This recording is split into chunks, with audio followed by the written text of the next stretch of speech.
Welcome to episode 60 of the FoodGrads Podcast, the podcast where we explore careers in the food, beverage, and agricultural industries.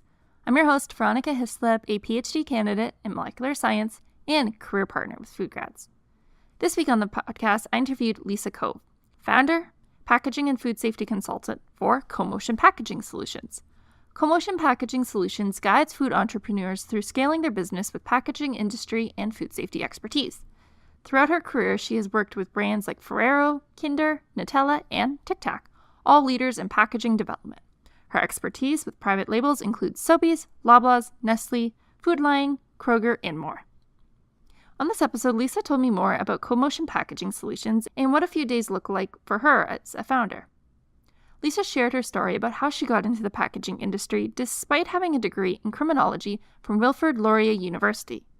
It's a really interesting story about how that happened. Lisa shows that you don't have to rush into a career if you're not sure if you'll like it or not.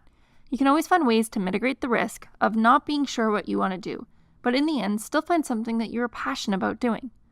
Lisa also shared with me what sustainable packaging is and the things you need to consider when designing the product. We rounded out the episode by talking about the process of becoming a certified packaging professional and some of the food brands that she would like to promote. So, enough with that introduction. Let's get on with the show.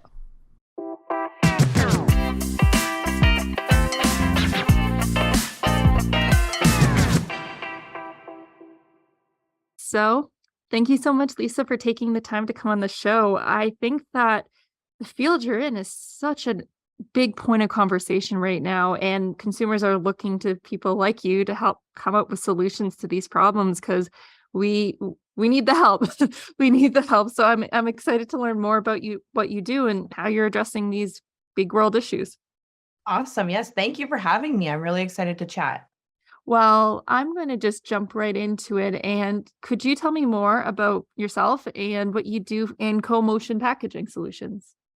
Sure. Yeah. A day in the life of my business. I own CoMotion Packaging Solutions. I help scaling food businesses fill their knowledge gaps in the area of packaging and food safety. So I specialize in both those topics. When I started working in packaging, I was doing a little bit of sales and distribution. And I realized that there was a huge gap and not a lot of support in the area of packaging, and especially for those scaling up food businesses. We have a huge ecosystem of food manufacturing in Ontario, but we don't have a lot of the support systems in every place that we need them. And packaging is one of those areas. So clients could typically come to me with questions specific to their packaging, like where do I get it from? How do I save some money? My background is in purchasing. So I do have some tips and tricks to sourcing some good costs for packaging. Obviously, we're in a different world right now where things are a little bit more expensive with shipping costs and inflation and etc. But I work with my clients on sourcing, determining what the right packaging is for their food products. So sometimes they're just not sure what to put it in. And we want to promote shelf life and functionality of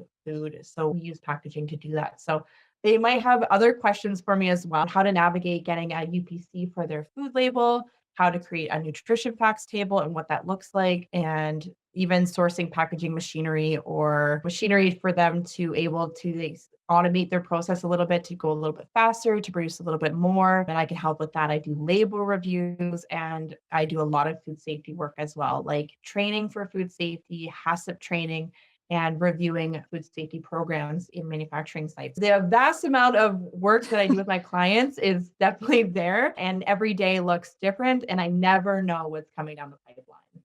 I love that. You've pointed out one of the things that I think about new food businesses or those new entrepreneurs. They have a great product, everything is all lined up, and they probably think about what the packaging design looks like in terms of the graphic standpoint, but then it comes to actually going to that next step of the packaging. And I feel that is a whole new world. So it's good to know that there's like people like you that they can go to for advice, because I wouldn't even know where to start, like in terms of sourcing these types of things.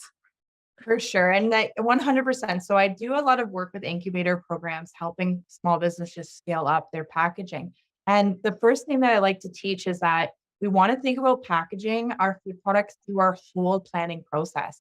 So yes, it's easy to just think, this is what I want my label, this is how I want my brand to look or be reflected. But packaging itself is such a huge investment it takes from your bottom line. And if you get it wrong, you may have to invest once or twice or three times into packaging. So if you can look at it and plan it through your whole process, that's really what I encourage. And if you make a mistake, that's okay. We can fix it as well.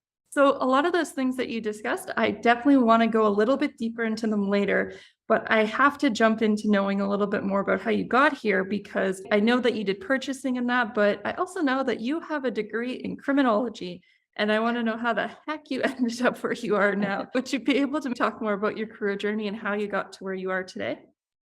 I'd love to. Yeah, for sure. Everybody kind of wonders, how did I get here? It's a big question that comes up. And anybody who works in the packaging industry will probably, like, not anybody, but a lot of people will come back and say it's a work of passion. So, yes, I studied criminology and a general BA in contemporary studies at Wilfrid Laurier. I always had the dream to become a lawyer. So I went into the criminology degree, which is basically sociology with a criminal focus. And the path was to lead me to law school. But as I was completing my BA, I just didn't feel like it was a good fit for me to go to law school. I really wanted to get into a working career. I didn't really know exactly what that was going to be, but I didn't know enough about the world yet at that point, I think, to make that informed decision. So I just got out there, and someone recommended that I submit my resume to a temp agency who ended up fitting me for a part-time, no, it was full-time, but it was not a long position. So maybe a semi-permanent position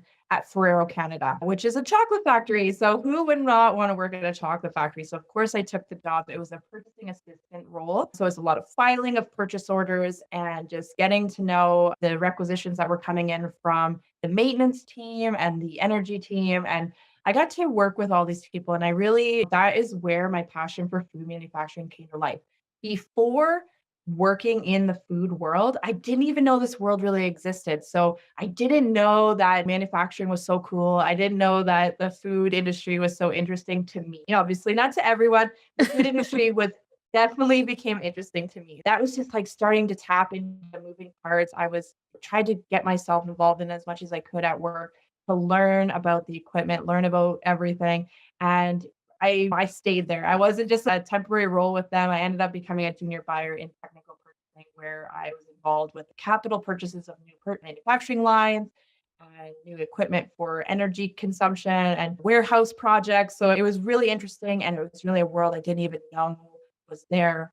Um, and really what happened was I spent a few years at Ferrero, and I still had dreams of practicing law, and I wanted to make sure that the food industry was what I wanted to pursue, or was it the law? So I did go to an accelerated program at Conestoga College and completed their postgraduate paralegal program.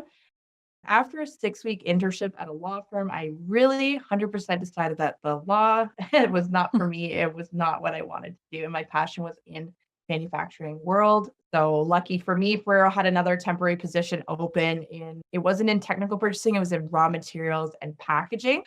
So I took the temporary position, which again turned into a long-term work with Ferrero, and I was able to visit manufacturing sites of all of our packaging suppliers, learn about different substrates and why we use packaging and what we can do to make it better. We had lots of meetings, and I traveled all over the world with Ferrero learning about packaging, and it was a passion I didn't even know I had, and it just opened up the world to me. That's amazing. And one thing that I actually like a little bit about your story is that you actually still thought about going back to maybe being a paralegal. Like, you didn't just do a full 360 turn to go and continue with the food, but you did have some of that hesitation, which I really enjoy, because I know that a lot of stories we hear about people just drop everything and then go to the next step. But it seems like you took more of a risk, like you tested the risk in the sense of, is this still for me? So I think that's really cool. 100%. Thank you. Yes, I definitely did. And what I realized was, because I am a person who tries to stick to my path that I've chosen and have these pillars of things that are important to me. And one of the things was making sure that the career path that I chose was where I wanted to be. You only live one time. You have to be happy in what you're doing.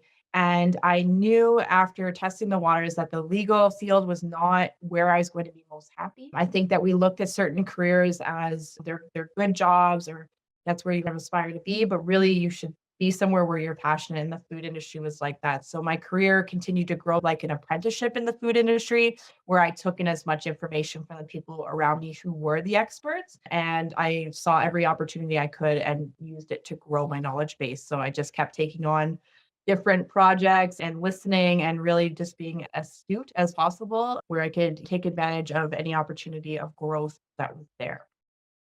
I think that again, I think that's great because I've always been in the believer of I think your story highlights something as well because I know that students always get told follow your passion. If you follow your passion, you're gonna be do like what you're gonna hear like and all these types of things. But I've always been a believer in building up your skills and building up your projects because that opens the doors. So clearly you did it when you were also working as that temporary position, you also put yourself into that to open the opportunity. So if you did want to come back later, the door was open and so be it, it was there. And yes, exactly. Yeah. So you're building a collection of these different skills because you never know. I always have the future is not black and white to me. I don't know where I'm going to be, but I know that I have accumulated as much knowledge as I can retain in a certain period of time. And obviously, in the last year or so, I've been hyper taking on information, which is fantastic. But yeah, you just have to be open minded, I think, in terms of careers. And if you are open minded, the world will be your oyster because thinking outside the box is really where the best jobs come from, and you're going to learn the most just being open to what's out there. Every opportunity, just take it if you can and just learn something from it. And if you hate it, cool, move on, do the next Mhm. thing. And do you find that you has there been anything that you picked up from being the paralegal for that short period of time or through your degree that has been helping you in your current role?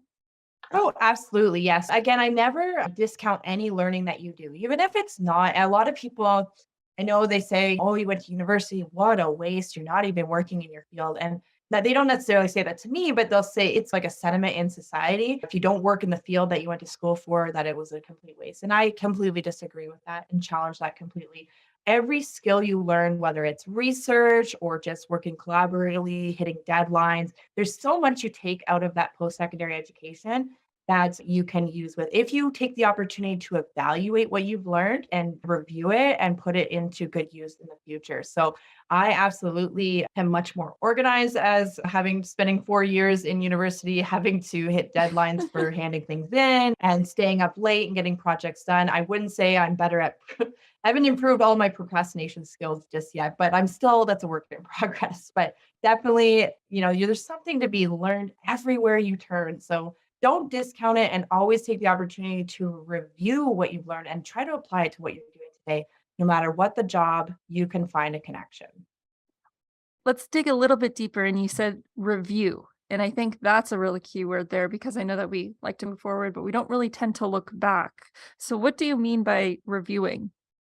Yeah, absolutely. So if you're building sort of intellectual and personality equity, so all of these things are building upon each other as you grow and learn. But you don't really know that. You don't know what you have to offer unless you sit down and think about it. And the best thing that I could say to do is when you're feeling like you've done something and it may have been a waste of time, sit down and reflect on how you can take and draw out those skills that you learn from that opportunity.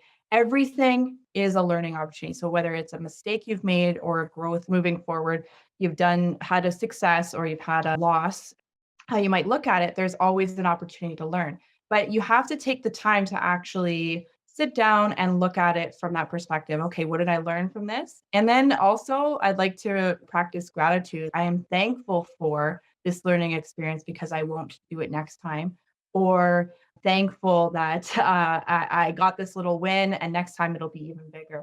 But you have to kind of reflect on sort of what you're getting out of every situation and add it to your equity of your own personal growth. So I have this equity of all this information and it's fun to call it out and say, I can do this and this. And sometimes just say it out loud to yourself. I am capable of the following things. I have studied the following things and I'm learning from that. So hopefully that kind of answers your question. I know I went off on a tangent there, but No, this is the stuff I love to hear because this is also an important part of building a career. It's the soft skills, it's the background, it's how you develop yourself that can go and you can take it anywhere. I journal, I'm like a nerd when it comes to note-taking systems on my computer. Like I could have a whole conversation with you about that. Yeah. Yeah, So no, I completely agree. Yeah.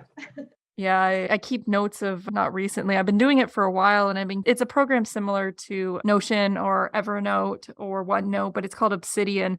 And I've been building it up for the past like 2 years now. And I'll go back and I'll find notes that I have. And I'm like, I don't even remember that I did this, but apparently I wrote a whole 1,000 words on it. You know what? And that's funny too, because I consider myself a big dreamer and I spend a lot of time. Obviously, we always have our cell phone in our hand. So, like you have on your computer, I have notes files on my phone. So, if something ever happens to my phone, I'm toast. But there are so many notes of thoughts I've had, things I've researched. I find an interest in something that might be a viable business in the future, I start taking notes on it. I'm a serial entrepreneur, I would say. There's always something I'm looking to get a little bit deeper into. And I keep those notes and I look back and I think, oh my gosh, look at the time I spent researching it. But it's just more knowledge from the knowledge bank. You have more things to talk about with people when you're in a networking event. You may, Hmm. you have something Yep. in common with somebody that you never thought you would ever talk to. And Yes. Probably you want to get those not just on your phone or have it synced somewhere. I would highly recommend. you're not wrong. Yes. So the biggest ones, most important ones to me, I do email to myself. Okay. I'm a That's high another tech, good low trick. tech sort of person. That's another good trick there. I actually, because I hand journal, like I handwrite, and then sometimes when I'm on a walk for, like you say, I have a phone, and I'm like, oh no, I don't want to forget this. And I'll just email myself it. And then I'll just like add it later on. Exactly. Yeah. Yeah.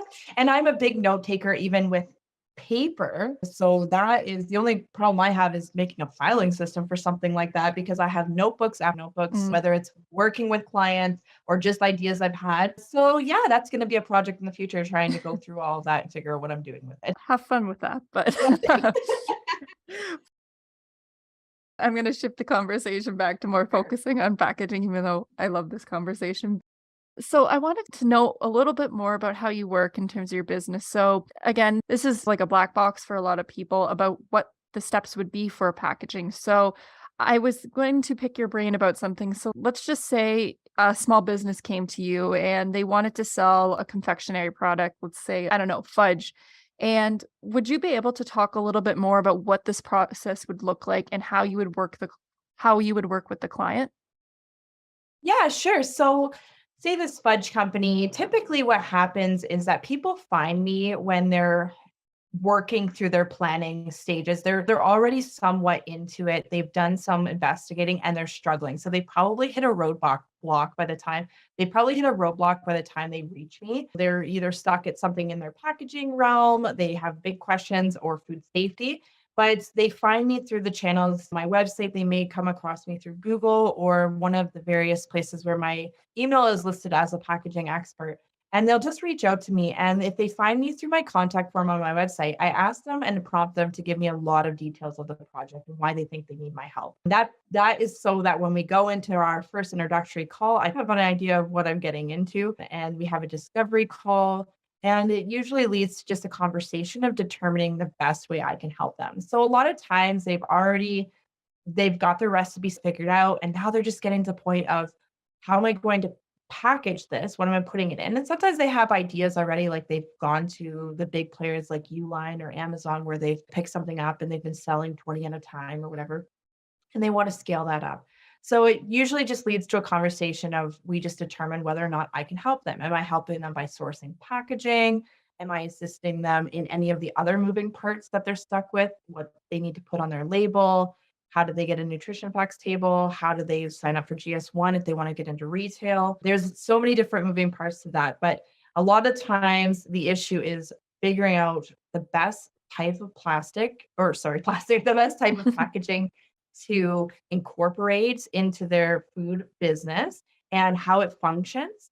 And then from there, they might look for other things like they've already been selling it at a local market and they're looking for printed packaging so they can take it to the next level, but they're not sure where to get it from. And that is the biggest gap that I think we have. Even though we have the internet, we have these ways of searching, the packaging world is so huge and vast that you have people who will work with smaller businesses all the way up to multi-million dollar packaging companies who, unless you order 10,000, 50,000 units at a time, they may not even quote you on the project. Finding that sort of, I'll be that liaison for them to figure out who they need to go to and to get it, because it takes up so much time of an entrepreneur. And so if you come to someone like a packaging consultant like myself, I can cut out a lot of those hours of research for you because I know where.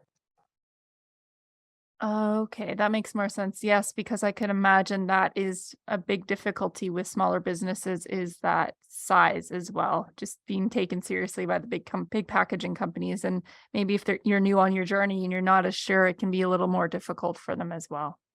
100%. It's a very intimidating world to get into. Knowing the language of packaging is something that my clients may lean on me for as well, because we're talking with different substrates. If you're not familiar with the technical terms, packaging is a science.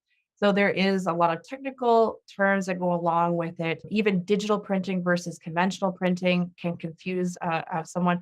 Most of the time, what I find is food entrepreneurs, they are very familiar with their food product. They know exactly how to make it fantastic. And that's kind of where unless they've worked in the food industry and they're familiar with the terminology.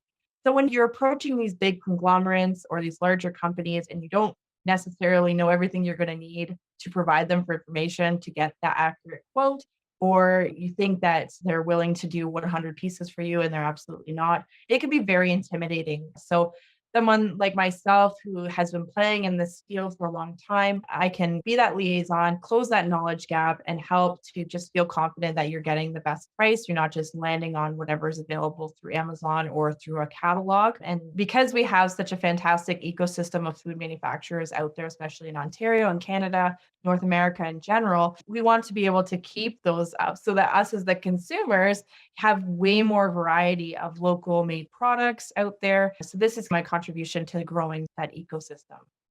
Okay. Okay. Huh. That also okay. So after being able to do that with the clients and such, I did want to also take this opportunity to talk about sustainability because it is such a big topic. And I know that also is a key part of co-motion. Let's talk more about sustainability. And of course, we're talking with the clients, let's just say the fudge business, just to keep things simple. How would you work with a client to if they want to make a sustainable packaging? What does a sustainable packaging even look like? Could we talk a little bit more about that? Absolutely. Yeah. So sustainability is a hot topic, definitely in the food industry. There is this crusade against plastics and trying to make things more sustainable. And the first thing I want to do is educate my clients about sustainability and what that really means. And when we're making, the easiest way to be sustainable is to reduce what we consume Mhm. and not really buy CPG brands if we really wanted to be sustainable. But the truth is, we live in a very global market. We want to have national brands. We want to still be able to shop. Our consumer behaviors lend ourselves to, like, we're not going to make our own bread every single day. We're going to go to the store and purchase it.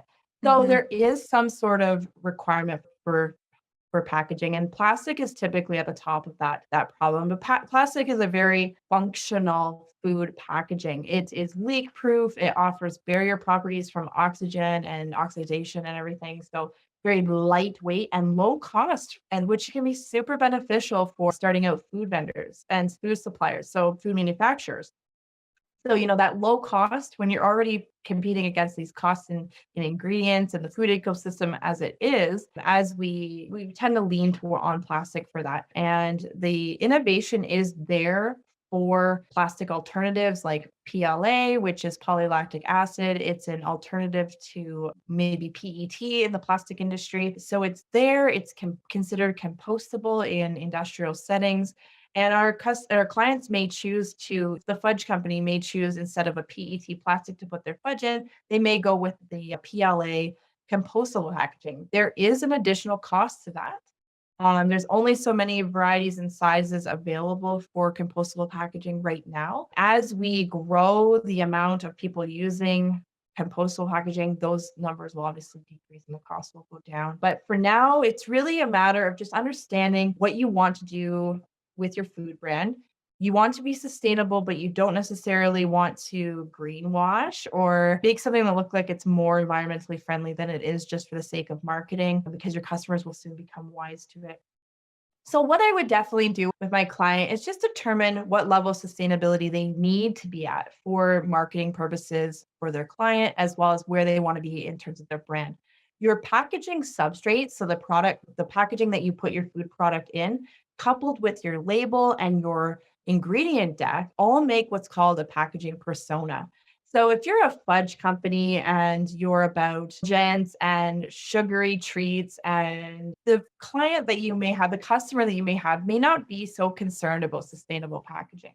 As if you are a brand who is clean label, gluten free, perhaps locally sourced ingredients, vegan, whatever it might be. If you have a lot of these attributes, you're marketing to a different group, which means that you probably do want to look for a little bit more sustainable packaging. So we want to determine that out because uh, if you're spending a lot extra on sustainable packaging, which it will cost more for sustainable packaging in a lot of cases, is it worth it to you in terms of, are you going to see that return on investment for sustainable packaging? Wow, it's funny that two things that you wouldn't necessarily put together, but you do at the same time, just mentioning about the indulgence and maybe not thinking as much about the sustainability. I just think that's just interesting in its own right, just to consider the attributes. And it's amazing how the food packaging, how it's chosen can be just as important from a consumer standpoint of what they're purchasing than the food itself, at the whole point of them buying the item. So that's interesting. 100%. Yes. You have only a couple of seconds to, if you're in the retail setting, you only have 2 seconds or so to get that attention of that customer, have them pick up your product and maybe put it in their cart. And they're going to do a quick evaluation starting with their eyes. Then they're going to think with their stomach, and then they're going to read it with their brain. And all of those things work together to make that packaging decision, or sorry, that purchasing decision. So if you are not aligned, if you're a very clean label and you're packaging in plastic, your consumer is going to see that disconnect, and they're going to possibly either ridicule you on that or challenge you on that, or they're not going to buy your product. It can be just that simple. You will see that come up if you are a food brand.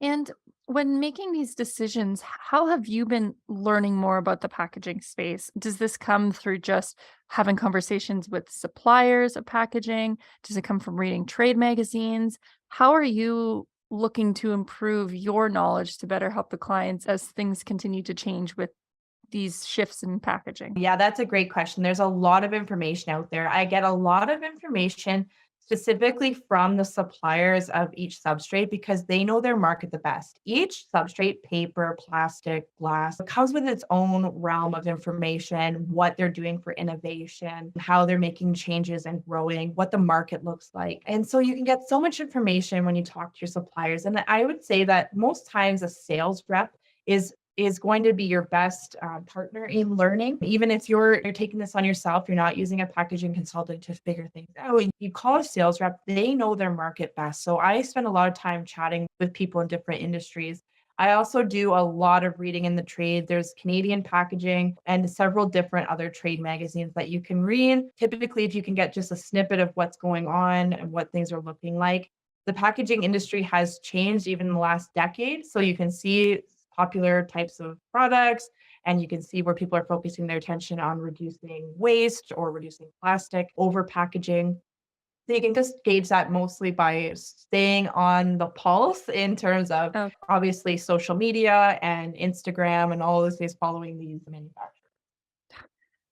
I'm just thinking about all the places that you're working with clients, you're trying to help them to have the best product, but then you're also trying to help with food safety, and then you're trying to stay on top of new trends. It just sounds like so much to keep track. It certainly is. There is never a shortage of publications to read. And I always do recommend that if one of my clients is working in a certain industry, that they sign up for a couple of newsletters, that they easily come to your inbox. You can have them automatically rule file to a file so that you're not looking at them in your inbox all the time, but when you have time to go back and review. But there certainly is a lot to keep up, but it does keep my job interesting. It does keep me learning and engaged, which is what I'm looking for as an entrepreneur.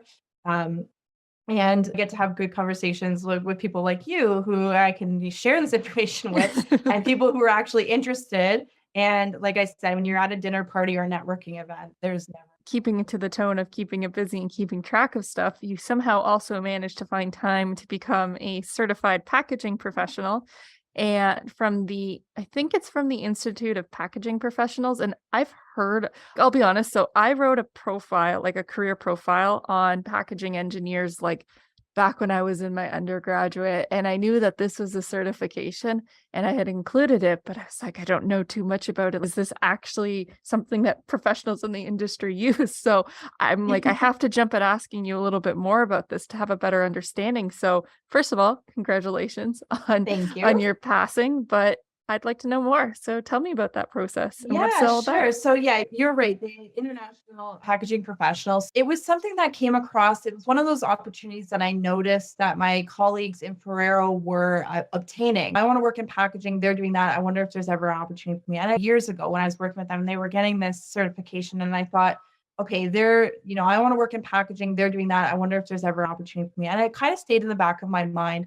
Can I ever do this? And I knew that at the time to become a certified packaging professional, you'd have to have 6 years. And obviously, when you're starting out in your career, you're like, 6 years? That will be forever. I'll never get that. But time goes by and you end up gaining knowledge and becoming really proficient in the industry. And I felt that with the business that I'm offering now, it was important to legitimize my skills. I could tell people that I've worked in the industry. I could show people the work that I have done. But we're a society that we rely a lot heavily on certifications or Mhm. degrees very heavily, to get legitimacy. So I just wanted to obtain this in order to ensure and trust in me with my clients so that they know that I have an idea of what I'm talking about. So the process was, you have to be in the industry for at least 6 years. And then you complete an exam, and then you complete a second exam, which was 3 parts of essay writing about the topics of food packaging as a whole. But I obviously tailored my questions specifically. The ones that I did choose to do on the exam were in the food industry. There is differences between food packaging and packaging for automotive and things like that. So there Of is course. different things, but the food industry is where I have always played. So that is, I tried to answer my questions related to that. And it was a long process, but I'm happy to have gotten through it because, like I said, I can hang that up and show legitimacy that I do know what I'm talking about because I do work with a lot of incubator programs, not for profit and for profit. And, when you do your introduction at the beginning, hi, I'm Lisa Cove. And this is why I am okay to talk to you. I am qualified to speak to you about this topic. And I can imagine it as well gives you a boost of confidence as well. You have all these, like what we were talking about earlier, these bits of pieces of knowledge that are all over the place, and you know that you have them. But I guess sitting down with that exam really was able to push you to really condense it all, answering those essay questions, and just give yourself a boost of confidence. 100%. Yes, I definitely did. And it also, again, going back to reflection on your knowledge, it gives you an opportunity to sit with what you know and to reflect on what you've learned over the past decade in the industry and really just, yeah, be confident in what you're learning, learn how to apply it to different situations. When you're doing a narrative exam, you're able to pull from examples of things that you've done. So yes, it definitely does make you sit down and really reflect on exactly what I have learned, even for my clients and doing projects for my clients or in the industry as a whole. So that was a fantastic opportunity for me. It's such a yeah, fantastic feeling when I completed it and just waiting for the results to come back. But obviously, when I passed, I was super excited and just hung that one up on the wall as another thing. And it won't be the last thing that I accomplish, I'm sure. Oh, no, for sure. But I bet the students that are listening to this episode are thinking that the two of us are insane. Like, why would you be happy to be taking a test? Well, they will crave it once they're out of the system. I tell you that, like they will crave the education more than likely and always want. Most of the time when you're a learner, you're a lifelong learner for the most part. Like I think some of us, yes, of course, you get your certification, you go on to your career, but you're always going to be learning. So you might as well make it something that you want to learn about. That's a good point. And I definitely agree with you. I don't per se miss the timed section of a test and the stressfulness of it, but I do somewhat low key miss just having that dedicated time to think for an hour about it in a sense. I Mm. feel like it's a little, I'm a PhD, so I have biases about learning. Obviously, I'm a sucker for it if I'm still here, but I don't actually have to do any tasks, which I'm very happy about. But just having that dedicated time to think about a problem, I don't think we give ourselves enough time in life because we get so caught up with the routines of replying back to that email, this, and then putting it together. But just giving yourself time to think and reflect, you got to schedule it in. Oh, I completely agree. And I think about that often when I find myself, especially as an entrepreneur, you wear every hat. So you're paying bills and you're sending out invoices. And there's always an email coming in about something that just this little thing that takes up so much of your time. And all of those things add up to being a full day sometimes by the time you're done all these little tasks. And you really have to take dedicated time. So when you can chunk out, I am working on this project. I am learning about this or that for this hour, it's rewarding and fills your cup if you're that type of lifelong learner, like I think you and I are. For sure. I agree with you. And like with, if you do, I think students do actually understand a little bit because they have so many classes going on, but at the same time, those deadlines give them a reason that they have to sit down and spend the time towards it. Emails are just so many little things in today's society to do. And It's so much, yes. I know it's like, Yeah. but um, it gets us by. I mean, that's kind of the reality of being an entrepreneur like That's right. yourself. That's right. So unfortunate truth. Talking about entrepreneurs, I just wanted to take some time to do some like positive vibes and just talk about if Yeah. there's any awesome brands that you've worked with or just someone you'd like to promote, because I know that you're really into that type of space and really bringing awareness to it. Yeah, absolutely. So I've worked with lots of brands. I wouldn't want to leave anyone out, but I definitely want to gear your listeners' attention to some of the things that came out of the last few years, the last couple of years. There's a website called Made in Ontario where you can find Ontario made brands and where to locate them. And there's a lot of food brands that are sticking the Made in Ontario sticker on their packaging. And I really encourage you to get out there and try them. You may pay a little bit more for a local brand, but this is a small business that's going to grow, and your support can help them get planogram right into that actual Loblaws or Sobeys. So if you're walking through the grocery store and you see some end caps that contain Made in Ontario products, stop and take a look at them because there's so much good food out there. There's so many different brands of hot sauce and jellies, and just people who have these fantastic recipes who took the time to dive into it and get their brand out there. And it's challenging for them. They have to go through hurdles sometimes to get into that retailer. So I just really encourage you to look for that Made in Ontario sticker if you can and look for local brands. A lot of times, if you go into any of the retailers now, they have local, they're really promoting the locals. Look for that local made and just give them a whirl. I don't think you'll regret it.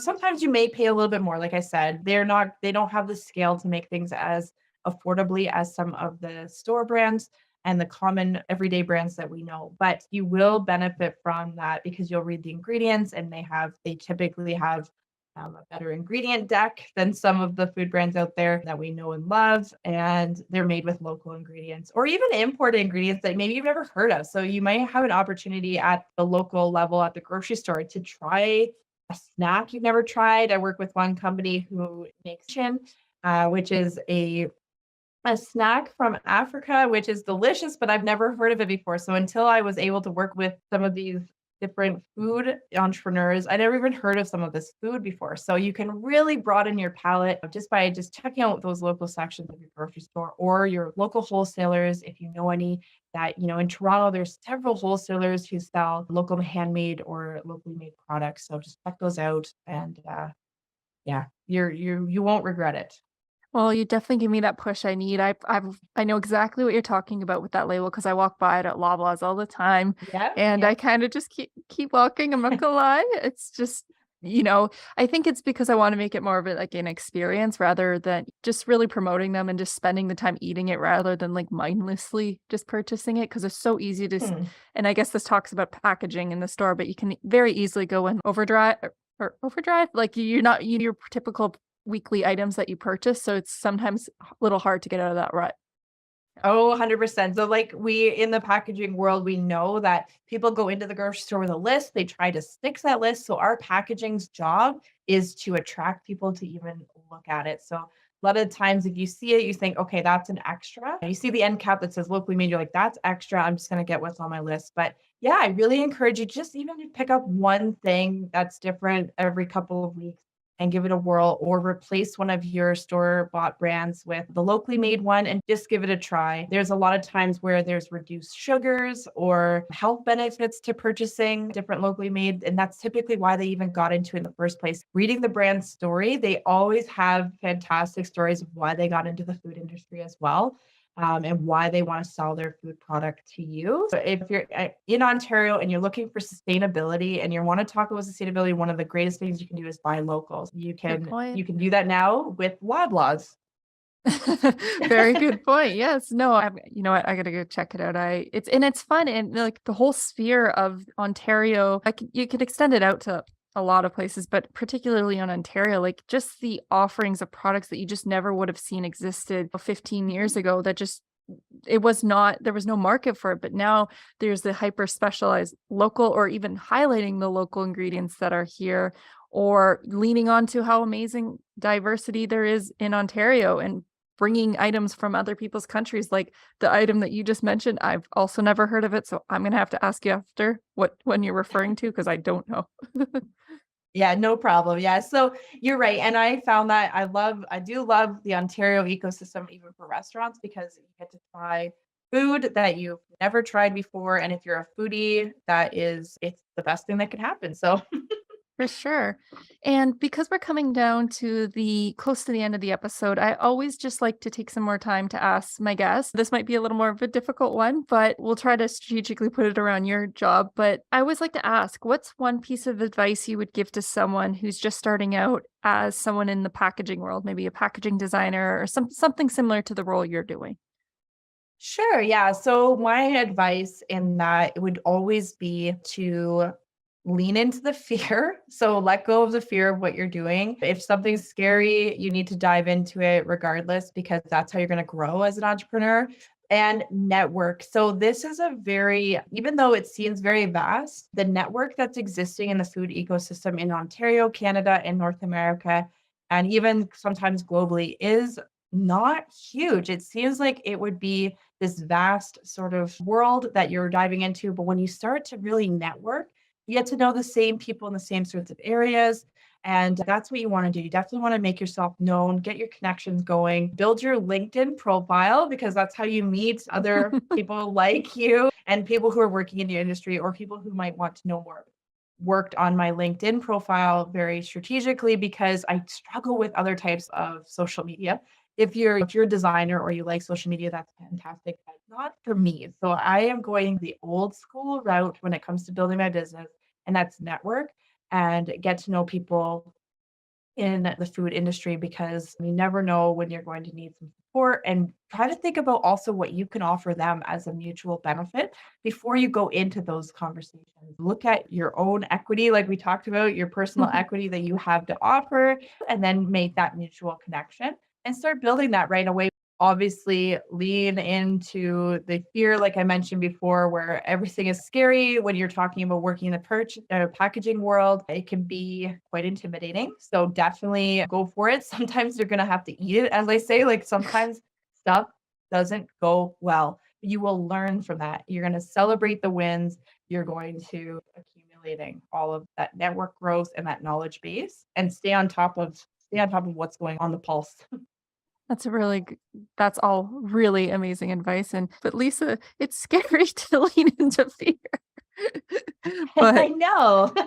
but I know it makes you grow. But man, it can be tough. And honestly, like from my own personal experience, and you said it already, like sometimes things will go wrong, but that doesn't mean everything's going to go wrong for the rest of your life. I've had experiences where I've gone to a networking event and I left pretty upset, not because I didn't put myself out there, and it was hard. And then I was like, you know what? I'm just going to go do it again. This time I know that I'm going to feel super uncomfortable. So let's try to come up with some comfort ideas, or I had some preset questions that I knew for next time. And I was like, even if I talk to one person and nothing comes out of it, that's okay. It was just scary to do it. So I think that's a win. 100%. Yes. And you're accumulating your growth in small wins. And that's fantastic, because every time it's like very cliche to say, but it does get easier. And time again, I say to myself, this is going to get easier. And I still struggle with going to networking events because I'm nervous. And every time you think, oh, I'm going to do a public speaking event, it's going to be easier next time. No, you're still going to feel nervousness. But it's how to conquer that nervousness, being really confident in what you're saying when you're, and then, like you said, have those sort of cues, what Mhm. you want to say before you get there so you're ready. And, get to know the group at the networking event of kind of what people love to talk with themselves. So if you can have some knowledge base of who's going to also be there and you can lead with questions about what other people are doing, that's a good way to get yourself in and do it. Just one other thing that I did want to ask a little bit more. You mentioned think about ways that what you can offer to someone else. And I feel like that's a little bit of a difficult thing when you're a student. Do you have any recommendations about how a student can network without being like, give me a job? Like, how could they give when they're so new in their career? Yeah. So even if you're new in your career, you've spent some time in school and accumulating those soft skills like we talked about earlier. So when you're in your beginning of your career, your eagerness to learn, I think, is going to be refreshing to an employer if you're networking to get a job or to get a mentor or something like that. The willingness and eagerness to learn, I think, is kind of being forgotten in a lot of today's workforce. We see these Mm. things like quiet quitting and these terms that are going around. And really, what it is that you know that you need to build up your equity of knowledge and of skills that you can take with you in your career. My advice would be to just show that eagerness to learn and that gratitude of the time that someone is taking to talk to you even, and just showing that you don't know everything yet, but you're willing to learn it and show them that you have those soft skills and you can take them to the next level. You're not going to have all of that experience when you're going to the job market, but you do have an attitude, and that is going to be the only thing that you can control is your attitude and your willingness to grab on to every opportunity, and just reflect that in your networking when you're starting out. And more than likely someone is willing to take you under their wing. When they do, practice that gratitude, be thankful for those opportunities, and look out for everything that you're learning, reflect on what you're learning from each stage, and just take it to the next level every single time. And everybody's eager to just get a job and start paying back these student loans. So you have to kind of look at it from, you have something to offer, and they they have something to offer you, but not just in the form of money, but of this sort of equity that you're building on. With that being said, thank you so much, Lisa, for taking the time to come on the show and help build up our knowledge of equity. And hopefully, those who are listening to the show feel like they have learned some more, because I know I definitely have. With the last question that I have to always ask is, where can people find you in co-motion packaging? Sure, yeah. So I am reachable through my website, www.co-motionpackaging.ca, or there's a contact form on there. I am available on LinkedIn and love to connect with other entrepreneurs, people in the food industries. Lisa Cove on LinkedIn, you'll find me there. That is probably the easiest way to find me. I respond quickly. I am a one-person operation here right now. Feel free to connect with me that way. You'll find my email address on the website as well. Amazing. You can go check out Lisa's LinkedIn profile and you can see what she was talking about really building that up. So once again, thank you, Lisa, so much for coming on the show. I really enjoyed this conversation. And yeah, I got to learn more about the sustainability and packaging and everything you do, because you're doing some really cool stuff. Thank you for having me.